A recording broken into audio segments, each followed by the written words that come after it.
J'utilisais beaucoup déjà un vélo, mais c'est beaucoup plus pratique quand même avec une assistance électrique pour faire de plus grandes distances et pour beaucoup moins se fatiguer lorsqu'on a des charges à porter, etc. Je fais à peu près un trajet qui va de Terre-Neuve jusqu'à l'hôpital Pellegrin. Je préfère quand même avoir un vélo électrique qui ne pollue pas plutôt qu'avoir une voiture en centre-ville qui carbure, qui crache du diesel, de l'essence.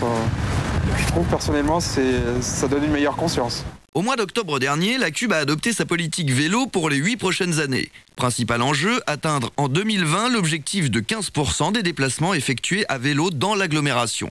Il est donc important que chaque cycliste puisse choisir un matériel adapté. Parmi les plus prisés, le vélo à assistance électrique ou VAE et le vélo pliant. Le vélo ici est équipé d'une batterie, d'un moteur qui se situe dans le pédalier et d'un petit tableau de bord. Un vélo classique qui peut très bien fonctionner sans l'aide de la batterie. On appuie sur le bouton pour mettre l'assistance en route.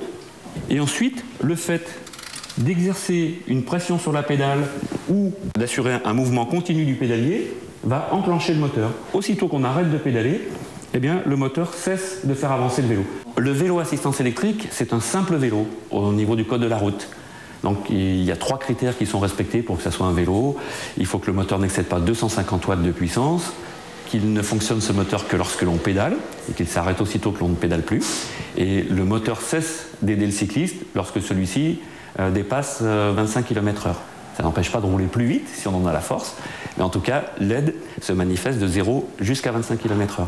Par exemple, sur les coteaux de la rive droite, on peut franchir les côtes assez aisément ou parcourir des distances plus importantes que la moyenne des cyclistes sur l'agglomération. On peut facilement faire 10 km par trajet sans aucune difficulté, sachant que les vélos assistance électrique ont des autonomies bien supérieures. Alors, ça permet de pouvoir rouler sans fatigue, sans transpiration excessive l'été, de rester bien habillé, propre sur soi. Le vélo pliant, quant à lui, se transporte comme un bagage à main dans le bus ou le tram et à la maison, il se range dans un placard. C'est le vélo préféré des gens qui utilisent le vélo pour faire du multimodal, donc une partie à vélo, une partie en transport en commun, et également pour les personnes qui habitent en centre-ville et qui n'ont pas d'espace dédié au rangement de leur vélo. On fait comme ça.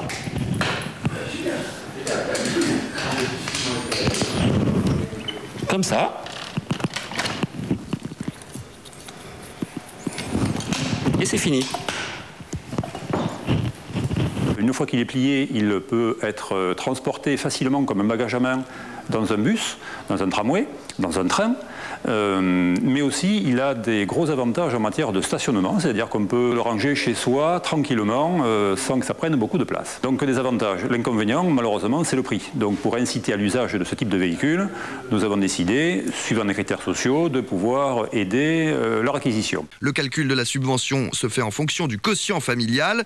L'aide peut ainsi atteindre 25% du prix d'achat, soit 300 € d'aide au maximum pour un VAE et 200 € pour un vélo pliant. Des personnes dont les revenus ne sont pas formidables et qui sont dans des métiers qui exigent beaucoup de contraintes de déplacement, de souplesse sur les horaires, avec par exemple des assistantes à domicile, des infirmières, voilà, qui vont trouver à la fois un moyen économique, rapide pour se déplacer, qui vont s'affranchir également des contraintes du stationnement.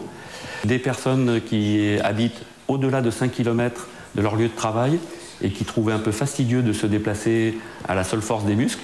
Des personnes après qui peuvent avoir une difficulté physique et qui trouvent un renouveau d'intérêt à pratiquer quand même le vélo, où on est porté, donc il n'y a pas de stress sur les articulations, et pourtant il y a un bienfait pour l'appareil cardiovasculaire. Le dossier est à télécharger, à imprimer et à renvoyer complété par courrier ou directement à l'accueil de la Cube. Le demandeur recevra sous une quinzaine de jours un courrier précisant l'état de sa demande. On demande également aux pétitionnaires, donc aux candidats, de remplir un questionnaire mobilité, de manière à pouvoir nous renseigner, nous, bien entendu, savoir quel est le public et quelles sont les motivations. Le vélo pliant vient très souvent pour l'intermodalité, pratiquement chaque fois.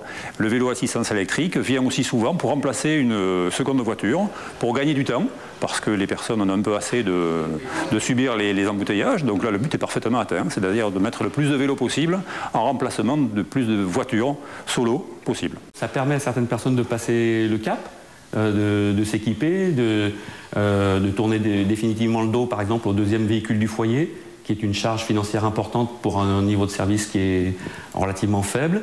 Ça permet aussi, pour nous, sur un plan éthique, on trouve que c'est une bonne idée que le centre-ville soit un peu plus dédié aux piétons et aux vélos qu'aux voitures. Donc voilà, ça accompagne une dynamique qu'on a déjà amorcée. Vous voyez que le mouvement est un petit peu progressif, puisque depuis 2006, ça se développe, mais gentiment, on va dire. Le dispositif est destiné aux habitants de la Cube, mais aussi aux salariés résidant hors Cube, dont le lieu de travail est situé sur l'agglo et dont l'employeur est en plan de déplacement d'entreprise, le PDE. Pour retirer le dossier de candidature et pour plus d'informations, direction le net sur lacube.fr.